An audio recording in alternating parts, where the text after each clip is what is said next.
They say a bullet doesn't ask for a name before it tears through you. It doesn't care if you are a sinner or a saint. But that night in the VIP section of Chicago's most exclusive club, the bullet was meant for the devil himself. It was meant for Lorenzo Moretti, the capo, who ruled the city with iron and blood. Instead, it found her. A broke waitress nobody noticed.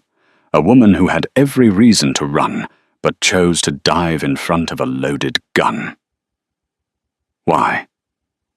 Because of what was standing behind him. This is the true story of how Andrew Brooks took a hollow point meant for a Mafia king, and how that one split-second decision exposed a betrayal deep inside of the family. You think you know romance.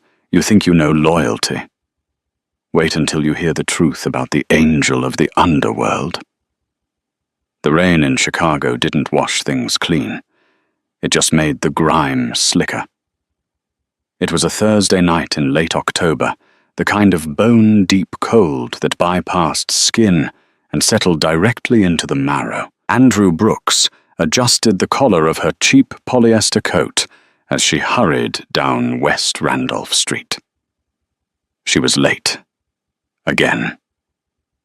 The wind whipped her chestnut hair across her face, stinging her eyes, but she didn't have a free hand to brush it away. Her left hand clutched a shattered umbrella, and her right gripped a coffee thermos that doubled as her lifeline. Andrew was 24, but the dark circles under her hazel eyes said 30. She was a ghost in a city of loud noises, invisible, overworked, and drowning in the medical debt left behind by a mother who had passed 3 months ago. She pushed through the heavy oak service doors of the Obsidian Room. It wasn't just a restaurant. It was a fortress of wealth. Velvet booths, dim lighting that cost more than her rent, and a clientele that treated $100 bills like napkins. "You're cutting it close, Brooks," the floor manager Davis hissed. He was a weasel of a man with too much hair gel and a fake tan that looked orange under the kitchen fluorescence. "Bus broke down on State Street," Andrew muttered, stripping off her coat to reveal the crisp white button-down and black slacks required for service. "I'm here. I'm ready." "You better be. We have the VIP balcony booked out. The whole balcony. Private party. You and Kowalski are on rotation. Keep your head down. Keep the glasses full, and for the love of God, do not speak unless spoken to." Andrew nodded, tying her apron tight. She knew what private party meant at the Obsidian Room. It meant the people who owned the politicians. It meant heavy men with heavy rings and heavier secrets. By 8:00 p.m., the atmosphere in the club had shifted. The air grew thick, charged with a static electricity that made the hairs on Andrew's arms stand up. Then they entered. It wasn't a loud entrance. True power doesn't need to shout. 6 men in tailored Italian suits moved in a phalanx formation. They scanned the room with predatory efficiency, checking exits, checking faces, checking hands. In the center of the formation walked Lorenzo Moretti. Andrew had seen his face on the news, usually accompanied by words like "alleged investigation" and "acquitted." He was taller than he looked on TV, with broad shoulders that strained the fabric of a charcoal Brioni suit. His jaw was sharp enough to cut glass, and his eyes were the color of cold steel. He was terrifying. But what stopped Andrew in her tracks, causing her to freeze with a tray of crystal tumblers in her hand, was what he was holding. Or rather, who he was holding. Clinging to his left hand was a small boy, maybe 5 years old, wearing a miniature blazer. In his right arm he carried a sleeping girl, the boy's identical twin, her head resting on the shoulder of the most dangerous man in Illinois. "Table 1 is cleared," Davis whispered, frantically, shoving Andrew forward. "Go. Water. Sparkling. Now!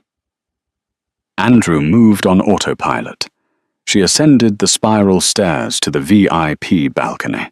The security guard's massive walls of muscle, named things like Tiny or Butch, blocked her path. One pat down later, she was allowed into the inner sanctum. Lorenzo sat at the head of the long mahogany table. The twins were seated on either side of him. The rest of his men stood at the perimeter facing outward. This wasn't a dinner. It was a siege. Andrew approached the table, her hands trembling slightly. She poured the sparkling water into the crystal flute in front of Lorenzo. He didn't look at her. He was busy typing on an encrypted phone, his brow furrowed in a mixture of rage and exhaustion. "Daddy, I dropped turbo," the little boy whispered. Lorenzo stopped typing. He looked down. A small plastic action figure lay under the table near Andrew's shoe. The tension in the room spiked. 2 guards reached for their jackets. Andrew didn't think. She just reacted. She knelt gracefully, not like a servant, but like a sister or a teacher. She picked up the toy, a beat-up red superhero, and wiped a speck of dust off its cape. "He looks like he took a tumble," Andrew said, softly, handing the toy back to the boy. She smiled a genuine warm smile that reached her eyes. "But heroes always get back up, right?" The boy. Leo looked at her with wide eyes. Then he looked at his father. Lorenzo Moretti slowly turned his head. For the first time, he looked at her, really looked at her. He saw the frayed cuffs of her shirt, the fatigue in her eyes, and the impossible gentleness of her smile in a room filled with killers. "What is your name?" Lorenzo asked. His voice was a low rumble, like distant thunder. "Andrew, sir," she replied, standing up and stepping back. "Andrew." He tested the name. "You are not afraid.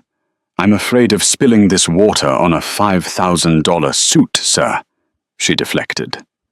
A corner of Lorenzo's mouth twitched. Almost a smile. "Go. Bring the kids pasta. Plain. Butter only." Andrew turned to leave. She felt a strange pull, a gravity she couldn't explain. She hurried to the kitchen, her heart hammering against her ribs. "He spoke to you?" Davis asked, eyes wide, as she plated the pasta. "Moretti never speaks to the staff." "He just ordered food for his kids," Andrew said, dismissing it. But her hands were shaking. She didn't know that outside a black van had just pulled up to the rear alley. She didn't know that the kitchen porter, a new hire named Greg, was currently unlocking the back service door. And she certainly didn't know that the man sitting at the head of the table had a bounty on his head of $10 million, effective as of midnight. Andrew grabbed the tray with the kids' pasta. She took a deep breath. She had to get through this shift. Then she could go home, sleep for 4 hours, and start all over again. She pushed through the swinging doors, stepping back into the lion's den. The balcony was quieter now. The ambient guitars from the main floor drifted up, masking the low conversations of Lorenzo's lieutenants. The little girl, Mia, was awake now, rubbing her eyes and coloring on a napkin. Andrew placed the bowls of pasta down. "Butter only. Extra parmesan on the side, just in case." Lorenzo looked up from his phone. He looked tired. Not the tired of a double shift, but the tired of a man who hasn't slept without a weapon in his hand for a decade. "Thank you," he murmured. It happened in slow motion. Andrew was backing away. Her eyes caught a movement in the mirrored reflection of the bar behind Lorenzo. It was the service door, the one only staff used. It cracked open. A man stepped out. It wasn't a waiter. He wore the uniform, but the fit was wrong. And in his hand, held low against his thigh, was a matte black pistol with a suppressor screwed onto the barrel. He wasn't aiming at Lorenzo. Lorenzo was screened by his bodyguard, a giant named Rocco. The gunman raised the weapon. He was aiming at the gap between the chairs. He was aiming at Leo. The realization hit Andrew like a physical blow. They aren't trying to kill the king. They are trying to break him by killing the heir. Lorenzo was looking down at his phone. Rocco was scanning the main floor below. No one saw the waiter but Andrew. "No!" Andrew screamed. The sound tore through the sophisticated silence of the club. She didn't run away. She lunged. She threw herself across the few feet of space separating her from the twins. She didn't think about her debt, her empty apartment, or her fear. She just saw a child about to die. Pop. Pop. Two sounds like champagne corks, but flatter. Mina. Andrew felt a sledgehammer hit her right shoulder. The force spun her around. She crashed into the table, shattering crystal and china. A second impact hit her side, burning like a hot poker. She collapsed on top of Leo and Mia, covering their small bodies with her own. "Get down!" she gasped, blood already frothing at her lips. Chaos erupted. Lorenzo moved with terrifying speed. He didn't check the shooter. His men were already turning the fake waiter into a sieve of bullet holes. Lorenzo flipped the heavy mahogany table on its side, creating a barricade. "Leo, Mia!" Lorenzo roared, his voice cracking with a panic the world had never heard from him. "We're okay, Daddy," Leo cried, his voice muffled by Andrew's uniform. The lady fell on us." Lorenzo grabbed Andrew by her good arm and dragged her behind the cover of the overturned table. The room was filled with the smell of cordite and screaming patrons from the floor below. He looked at her. The white shirt was now soaked in a dark, spreading crimson stain. Her eyes were unfocused, glazing over. "You..." Lorenzo stammered, his hands pressing down on her shoulder wound. "Why?" Andrew coughed, a spray of red speckling Lorenzo's pristine shirt. She looked past him at the terrified twins, huddled in the corner of the barricade. Are they okay?" she whispered. Lorenzo looked at his children. They were covered in pasta and terrified, but unharmed. Not a scratch. He looked back at the waitress. This nobody. This stranger. She was bleeding out on a parquet floor for children she didn't know. "They are safe," Lorenzo said, his voice fierce. "Stay with me, Andrew. Do not close your eyes." "It burns," she murmured. The adrenaline was fading, replaced by a cold, numbing darkness. "Tell Mr. Henderson I'll have the rent on Tuesday." Her head lolled back. "Rocco!" Lorenzo screamed, turning to his head of security. "Forget the ambulance. They'll finish the job in transit. Bring the SUV around the back. We're going to the safe house. Call Dr. Vanko. Tell him if she dies, he dies." Lorenzo scooped Andrew up in his arms. She was impossibly light. He held her close against his chest, feeling the weak flutter of her heart. He ignored the chaos around him. He ignored the dead assassin on the floor.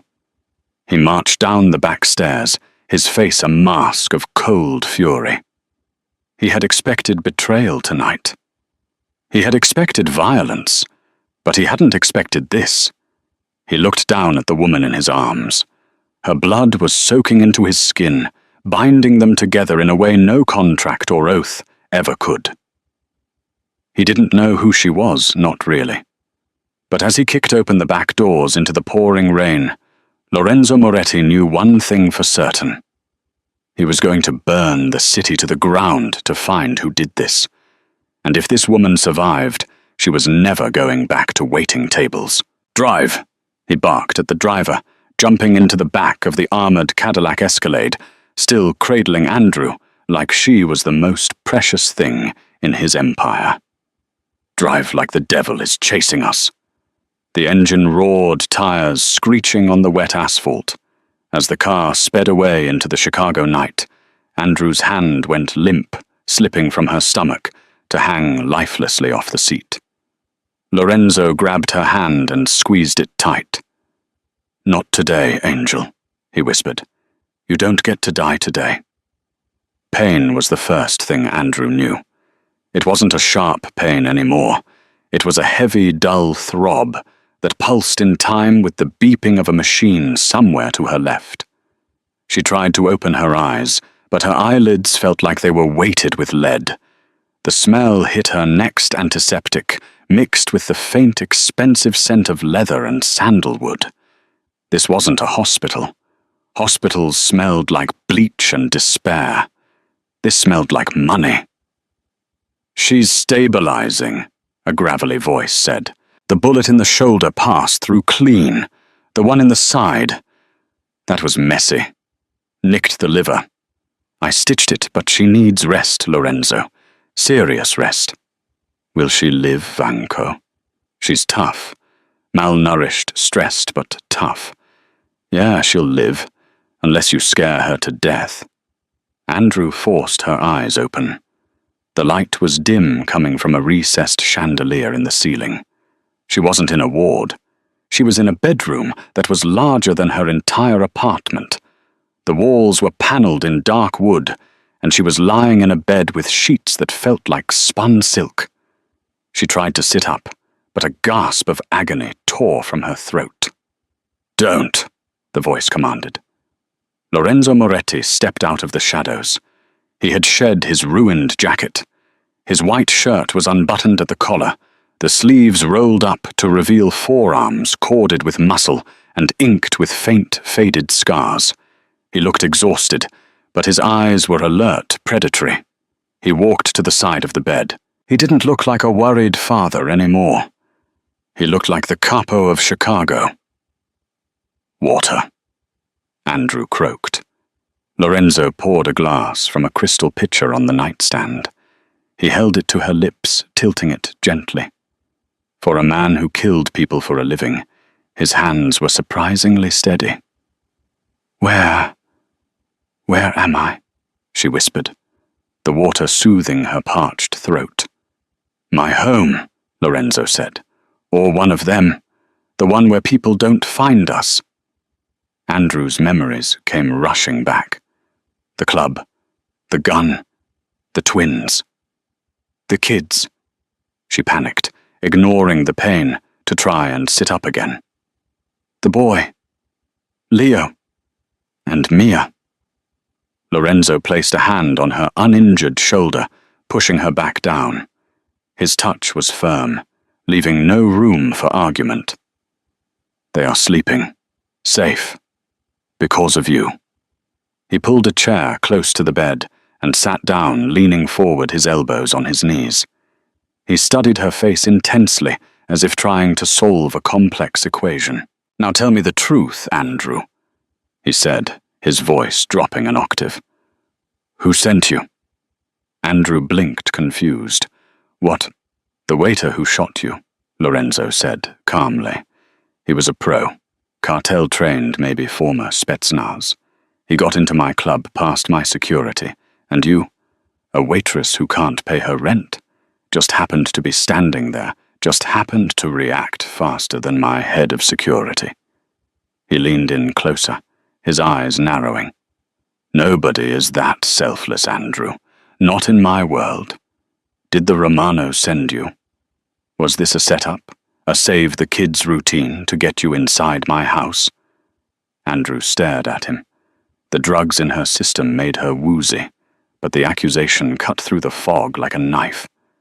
She had taken 2 bullets. She had almost died. And he was interrogating her. A spark of anger flared in her chest, hot enough to rival the pain in her side. "You think—" She had to stop to breathe. "You think I took a bullet?" "As a strategy." "People have done worse for less money," Lorenzo said coldly. Andrew let out a dry, bitter laugh that turned into a cough. She winced, tears pricking her eyes. "I don't know who the Romanos are. I don't know who you are, other than the guy who tips well." She looked him dead in the eye. "I saw a gun. I saw a kid. I moved. If that's too complicated for you to understand, maybe you've been living in the dark too long. Lorenzo didn't blink. He held her gaze for a long, stretching silence. He was looking for the lie. He was looking for the flicker of deceit he had seen in 1,000 men before they begged for mercy. He found nothing but exhaustion and honest younger. The door opened. A man entered, shorter than Lorenzo, bald, with glasses and a stethoscope around his neck. Dr. Vanko. Pressure is rising, Lorenzo, Vanko warned, checking the monitors. She needs sleep, not an interrogation. If she pops a stitch, I'm not fixing it again tonight. Lorenzo stood up slowly. The coldness in his face fractured just for a second, revealing something else. Confusion. Gratitude. It was gone before Andrew could place it. Rest, Lorenzo commanded. We will talk when you are lucid. I want to go home, Andrew whispered, her energy fading fast. You can't, Lorenzo said, walking to the door. The man who shot you is dead, but the man who paid him is still out there. You're a loose end now, Andrew. You're a witness. If you leave this house, you'll be dead in an hour. He paused at the door, his hand on the brass handle. He didn't look back. Welcome to the family, Miss Brooks. The door clicked shut, locking her in. 3 days passed. Andrew drifted in and out of consciousness, lost in a haze of fever and painkillers. When she finally woke up properly on the 4th morning, the rain had stopped. Sunlight streamed through the heavy velvet curtains. She was propped up on pillows. Her side felt stiff and sore, but the burning fire was gone. The door opened, but it wasn't Lorenzo. It was a giant of a man with a thick neck and a nose that had been broken at least twice. Rocco. She remembered him from the club. He carried a tray with toast fruit and coffee. He set it down on the bedside table with surprising delicacy. Boss says eat, Rocco grunted. I'm not hungry, Andrew said, though her stomach rumbled traitorously. Boss says eat, Rocco repeated, as if that settled the laws of physics. He reached into his jacket pocket and pulled out a manila folder. He tossed it onto the bedspread near her feet. What's this, your life? Rocco said. Boss had me dig deep. Andrew picked up the folder with her good hand. She opened it. It was terrifying. It had everything. Her birth certificate, her high school transcripts, her mother's death certificate from 3 months ago. It had copies of her overdue notices, her eviction warning, her bank statement showing a balance of $12.40. But it was the second page that made her blood run cold. It was a police report from 5 years ago. Arthur Brooks, deceased, ruled suicide. Your dad, Rocco said, watching her reaction closely.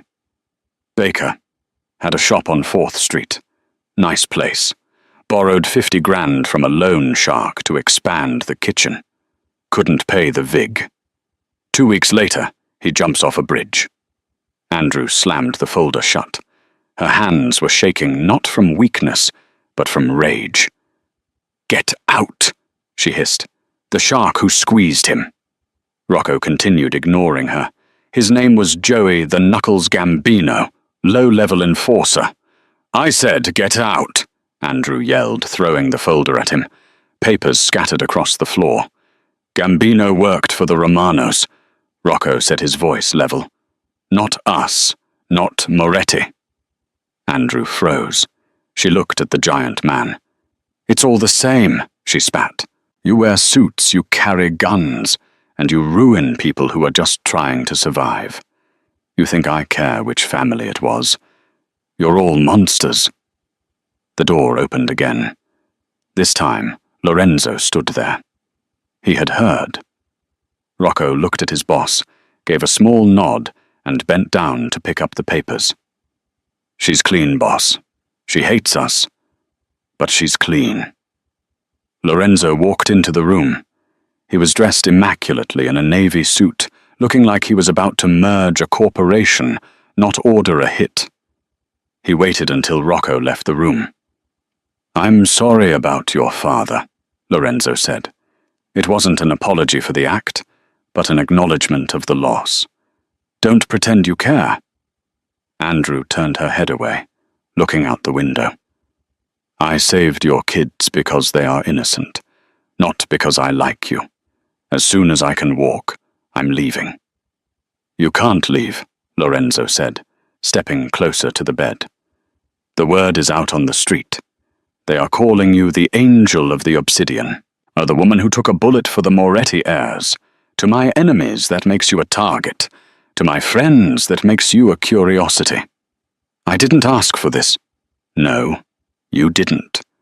But you chose it when you jumped," Lorenzo said. "And now I owe you a debt. A Moretti always pays his debts. I don't want your money. I'm not offering money. I'm offering protection." Before Andrew could argue, a small commotion came from the hallway. "Daddy, you said she was awake." The door burst open. Leo and Mia ran in, bypassing the security guard, who looked helpless to stop them. They stopped at the foot of the bed, their eyes wide. Lorenzo's demeanor shifted instantly. The cold mask dropped. He wasn't the Don. He was a dad. He held up a hand. Gently. "Andrew is still hurt." Leo walked up to the side of the bed. He was clutching the red superhero action figure, the one Andrew had picked up in the club. "I brought you Turbo," Leo whispered, placing the toy on the bed next to her hand. "He's tough. He helps you heal." Mia, the quiet one, moved to the other side. She reached out and touched Andrew's hand. "Does it hurt?" she asked softly. Andrew looked at the children. She looked at their innocence, so starkly contrasted against the violence of their world.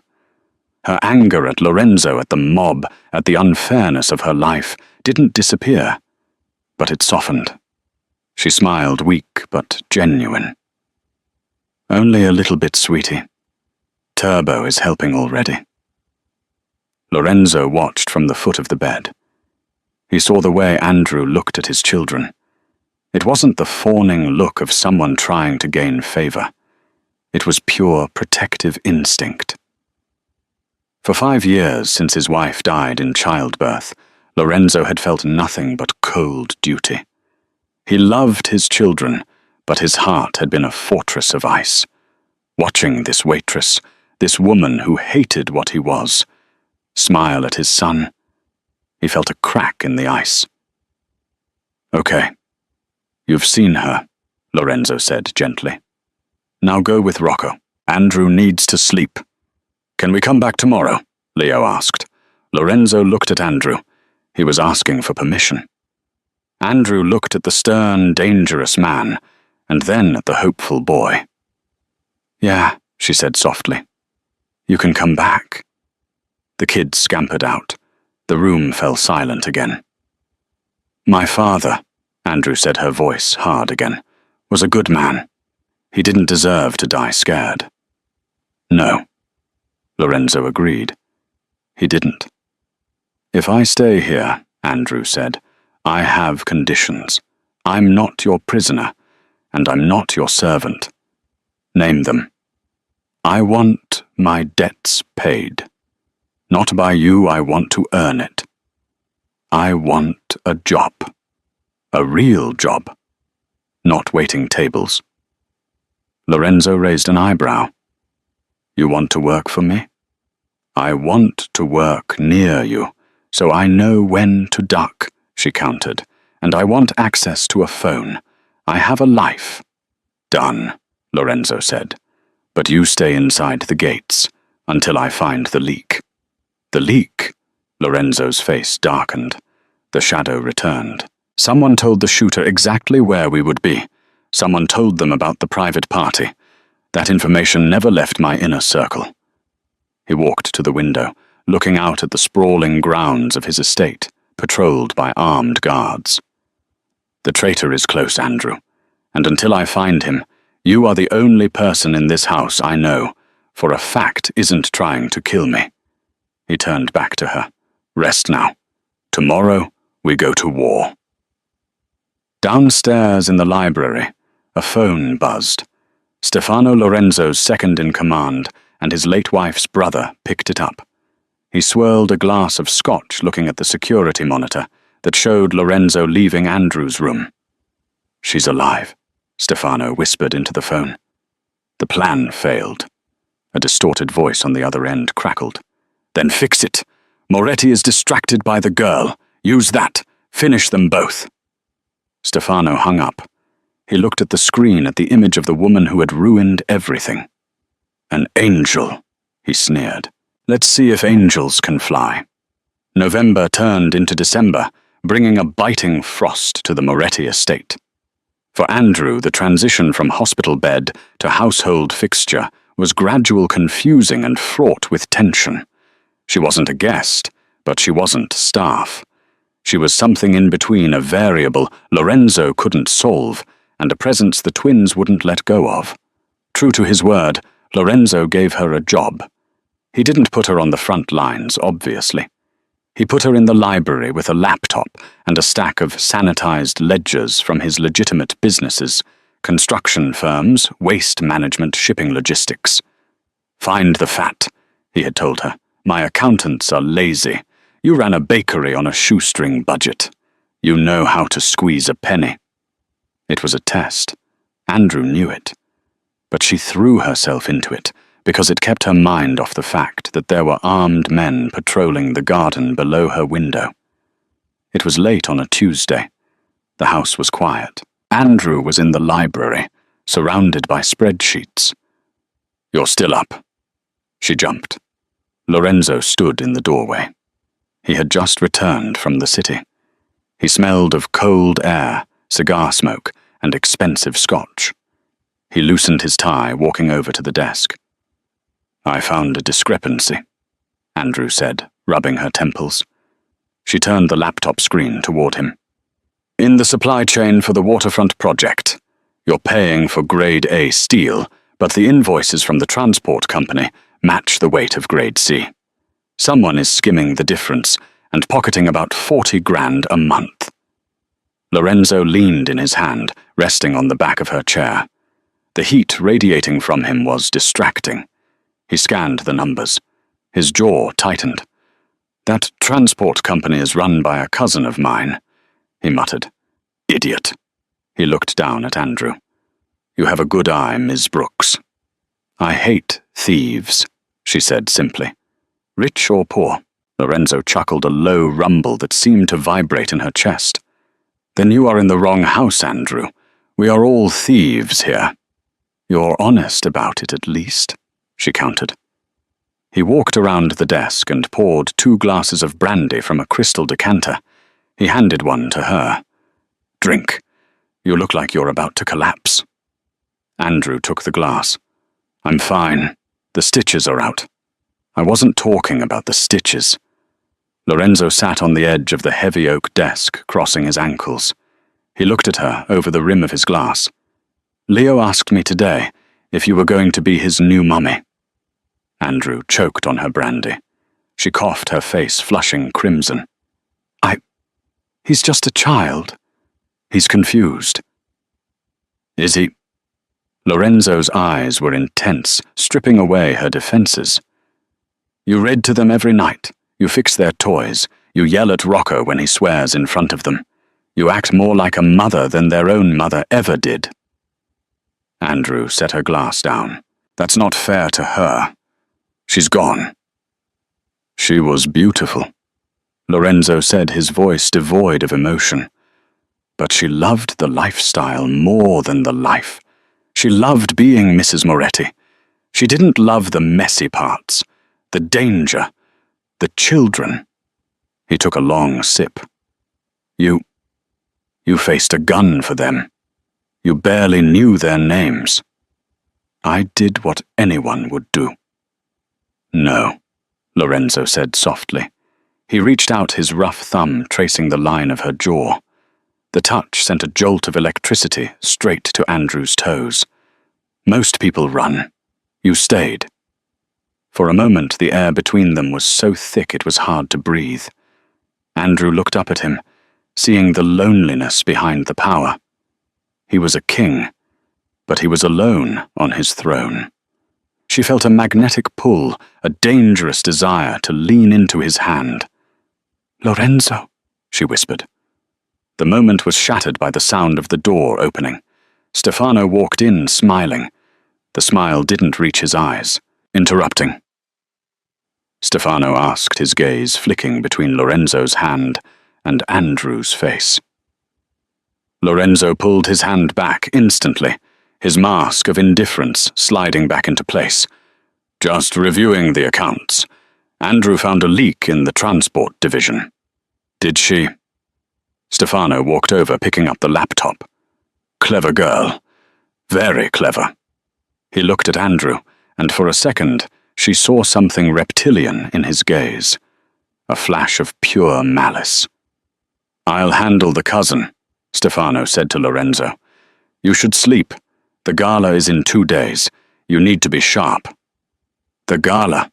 Lorenzo sighed. "A room full of sharks pretending to be dolphins." "It's necessary," Stefano insisted. "Rumors are circulating that you're weak, that the hit at the club rattled you. You need to show your face.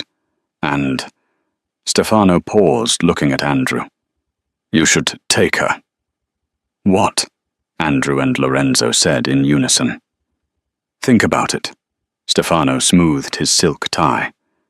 "The mystery woman. The angel. Everyone is talking about her.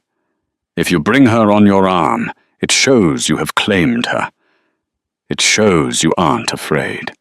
It's a power move." Lorenzo frowned. "It's dangerous." "I'll have 50 men on the perimeter," Stefano assured him. "She'll be safer there than she is here alone. If you leave her here, and the enemy strikes the house, knowing you're away." Lorenzo looked at Andrew. He didn't like it, but he saw the logic. In his world, perception was reality. "Andrew?" Lorenzo asked. "It's your choice." Andrew looked at Stefano. She didn't trust him. There was something oily about the way he looked at her. But she looked at Lorenzo and she realized she didn't want to be left behind either. She felt safer when she could see him. "I'll go," she said. "But I don't have anything to wear."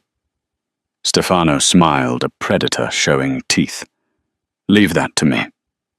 The Grand Burnham Hotel was a monolith of gold leaf and marble in downtown Chicago. The annual Children's Trust Gala was technically a charity event, but everyone knew what it really was. The one night a year where the 5 families of the Midwest met on neutral ground without weapons.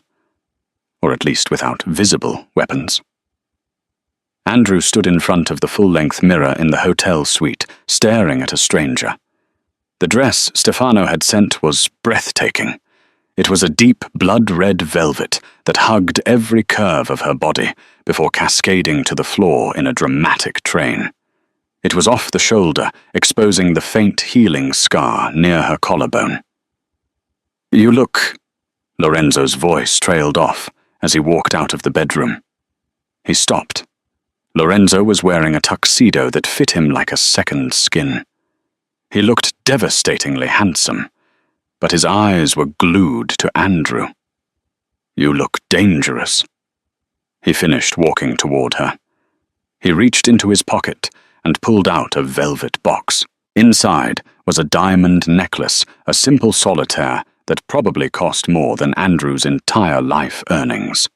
"I can't wear that," she protested. "It has a tracker in it," Lorenzo whispered, fastening it around her neck.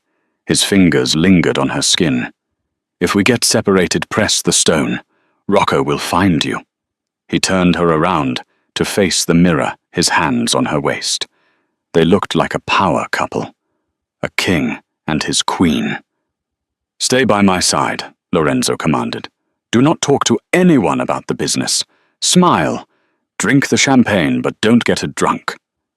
"I know how to work a room, Lorenzo," she said, adjusting his bow tie. "I was a waitress. I know how to deal with difficult customers." "These customers bite," he warned. They took the elevator down. The ballroom was a sea of diamonds and tension. As Lorenzo entered with Andrew on his arm, the room went quiet. Heads turned.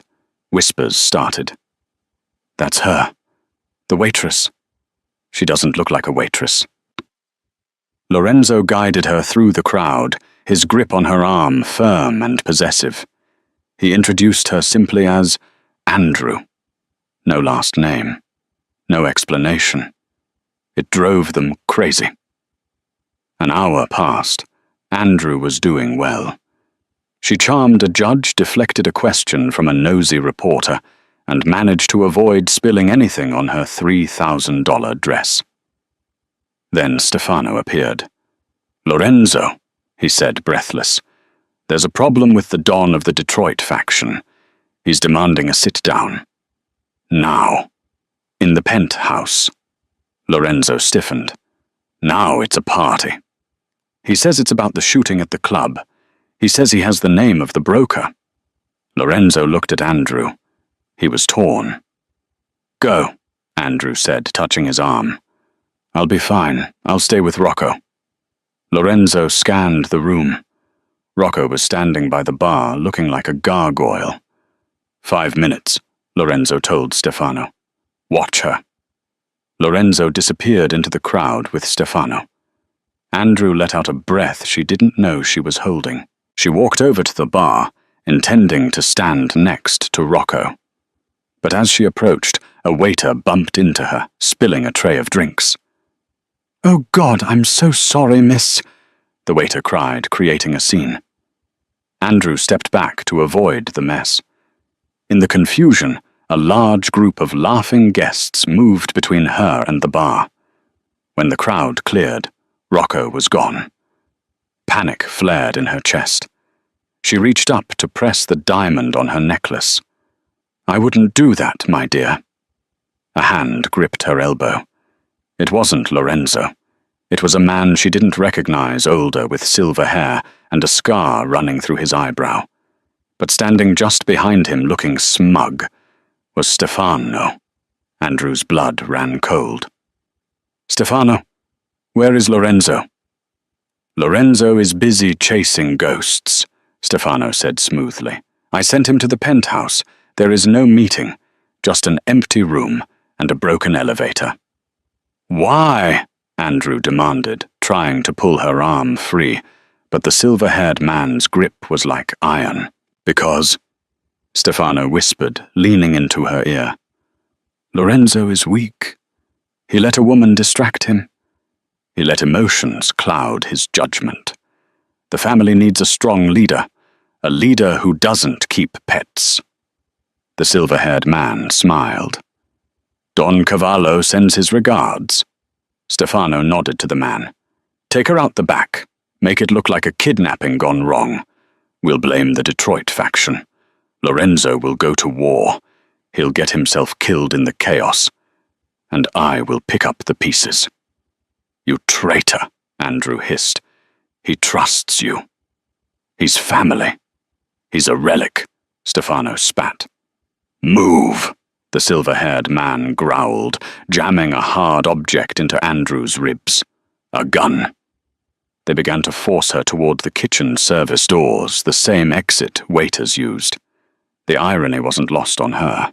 Andrew's mind raced. She was in heels. She was unarmed. She was being led to her execution. She looked around the ballroom. The music was loud. People were laughing. No one noticed the woman in the red dress being dragged away. "Think, Andrew. Think." They pushed her through the swinging doors into the bustling kitchen. Chefs were shouting. Pans were clattering. "Quiet," the gunman warned. "One scream and I drop you here." They reached the loading dock. The cold night air hit Andrew's bare skin. A black van was waiting, engine running. "Get in," Stefano ordered, standing by the door. Andrew looked at the van. She looked at Stefano. She remembered the file Rocco had shown her. She remembered her father. She remembered the twins. Heroes always get back up. Andrew didn't get in. She spun on her heel, not away from the gunman, but into him. She drove the sharp stiletto heel of her shoe down onto his instep with all the force of her desperation. The man grunted in pain, his grip loosening for a fraction of a second. Andrew didn't wait. She grabbed a pot of boiling stock that a sous chef had just placed on a cooling rack near the door and heaved it. Scalding liquid splashed across the gunman and Stefano. Stefano screamed, clutching his arm. The gunman fired a shot, but it went wild, hitting the ceiling. The sound echoed like a cannon blast. Andrew ran. She didn't run toward the street. She ran back into the hotel kitchen. "Help, gun!" she screamed at the top of her lungs, flipping a metal prep table behind her as she ran. Stefano was screaming behind her. "Kill her! Don't let her get back to the ballroom!" Andrew burst through the double doors back into the gala. She was panting, her hair wild, the red dress torn at the hem. The music stopped. The room froze. At the top of the grand staircase, Lorenzo Moretti had just kicked open the doors, having realized the penthouse was a trap. He stood there, scanning the room, his face a mask of absolute terror. He saw her. He saw the red dress. He saw the terror in her eyes. And then he saw Stefano and the gunman burst out of the kitchen, behind her weapons drawn. "Get down!" Lorenzo roared, vaulting over the balcony railing.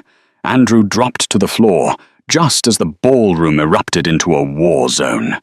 The ballroom of the Grand Burnham dissolved into madness. Crystal chandeliers shattered as stray bullets clipped their chains, raining glass down on the screaming elite of Chicago. Andrew was pressed flat against the polished floor, her hands over her head. The air was thick with the smell of gunpowder and expensive perfume. Lorenzo hit the ground, rolling. He didn't have a gun. Guests were searched at the door. But Lorenzo Moretti was never truly unarmed. As he landed, he grabbed a silver steak knife from a fallen table setting. Stefano's gunman aimed at Andrew, but before he could pull the trigger, a massive shape tackled him from the side. It was Rocco. The head of security had dragged himself out of the service closet, where he'd been ambushed, bleeding from a gash on his head, and barreled into the shooter like a freight train. That left Stefano. The traitorous brother-in-law stood amidst the chaos, a pistol in his shaking hand. He looked at Lorenzo, who was rising from the floor 5 meters away. "It should have been me," Stefano screamed, his voice cracking. "I ran the numbers, I kept the peace while you played grieving widower. I deserve the chair." Lorenzo didn't scream. He didn't run. He walked. He walked straight toward the gun, his eyes burning with a cold, white-hot fury that terrified Stefano more than any weapon could. Stefano fired. The bullet grazed Lorenzo's arm, tearing through the tuxedo jacket, but Lorenzo didn't flinch. He didn't even blink. "You betrayed my children." Lorenzo said, his voice low, audible, only because the room had fallen into a terrified hush as the guests realized the personal nature of the duel. Stefano fired again. Click. Jammed. Stefano frantically tried to clear the chamber, but it was too late. Lorenzo was on him. Lorenzo didn't use the knife. He dropped it. He grabbed Stefano by the lapels of his jacket and slammed him backward into a stone pillar. The impact knocked the wind out of the smaller man. "I gave you everything," Lorenzo whispered, his face inches from Stefano's. "I made you family." "Family is weak." Stefano spat blood on his teeth. "No," Lorenzo said, tightening his grip. "Family is the only thing that matters, and you just lost yours." Lorenzo didn't kill him. Not there. Not in front of the witnesses. He struck Stefano once, a precise, devastating blow to the temple that dropped him unconscious instantly. Silence stretched across the ballroom. Sirens wailed in the distance, getting closer. Lorenzo turned. He didn't look at his fallen enemy. He looked for the red dress. Andrew! She was pushing herself up from the floor, shaking her dress stained with wine and glass shards. She looked at him, bruised, bleeding, and terrifying, and she ran to him. Lorenzo caught her, crushing her against his chest. He buried his face in her hair, breathing in her scent, verifying she was real. She was warm. She was alive. "I've got to you," he murmured into her ear. "I've got to you. It's over." Rocco limped over, dragging the unconscious gunman. "Boss, cops are 2 minutes out. We need to vanish." Lorenzo nodded. He scooped Andrew up into his arms just as he had that night in the club. But this time, she wasn't a stranger. She was his life. "Let's go home," he said. Christmas Eve at the Moretti estate was usually a somber affair. Not this year. The great hall was filled with laughter. A 12-foot tree stood in the center, decorated with ornaments that were decidedly not designer hand-painted stars, and macaroni angels made by Leo and Mia. Andrew sat by the fire, watching the twins tear into a mountain of presents. She wore a simple cream sweater and jeans, her hair loose. She looked healthy, happy, and at peace. She was no longer the waitress. She was the manager of the Moretti Foundation, overseeing legitimate charities across the state. She had paid off her father's debts with her first paycheck. Lorenzo walked in, carrying 2 mugs of hot cocoa. He handed one to her, sat on the rug beside her, disregarding his expensive trousers. "Stefano talked," Lorenzo said quietly, "before he went away. The Romanos are dismantling. The threat is gone." Andrew took a sip of the cocoa. "Good. I don't want the kids looking over their shoulders. Neither do I." Lorenzo reached into his pocket. He pulled out a small velvet box, not the one from the gala. This one was old, worn leather. The room seemed to quiet down. Leo and Mia stopped ripping paper and looked over, their eyes wide. "Daddy's doing it," Leo whispered loudly to Mia. Andrew looked from the kids to Lorenzo. Her heart hammered against her ribs. Lorenzo opened the box. Inside sat a ring that didn't look like a mob wife's ring. It was a vintage piece, a sapphire surrounded by small diamonds. Classy. Understated. "You saved my children," Lorenzo said, his voice thick with emotion. "You saved my life. You saved my soul." He took her hand. "I don't need a waitress. I don't need a partner. I need you. I need the woman who isn't afraid of the dark because she carries her own light." He looked into her hazel eyes. "Andrew Brooks, will you marry me? Will you be the mother these kids deserve, and the wife I don't deserve?" Andrew looked at the ring. She looked at the scars on Lorenzo's hands. She looked at the 2 hopeful children holding their breath by the Christmas tree. She thought about the coffee shop, the rain, the fear, the bullets. She would go through it all again. Every second of it. Just to get to this moment. She smiled, and it was the brightest thing in the room. "Ask me again," she teased, tears spilling over. Lorenzo laughed, a sound of pure joy. "Will you marry us?" "Yes," Andrew whispered. "Yes, I'll marry all of you." Lorenzo slid the ring onto her finger. He kissed her deep and passionate, sealing a pact that was stronger than blood, stronger than money, and stronger than bullets. From the corner of the room, Leo threw his hands up. "Finally. Can we eat the cake now?" Andrew broke the kiss, laughing against Lorenzo's lips. "Yes, Leo. Let's eat cake." Outside, the snow fell softly on Chicago, covering the grime, covering the blood, leaving everything white and new. The angel of the underworld had finally found her wings, and the devil had found his heart. And for the first time in the history of the Moretti family, there was peace. And that is the story of Andrew and Lorenzo. It started with a spilled drink and a split-second choice, and ended with a love that burned down an empire. It makes you wonder, doesn't it?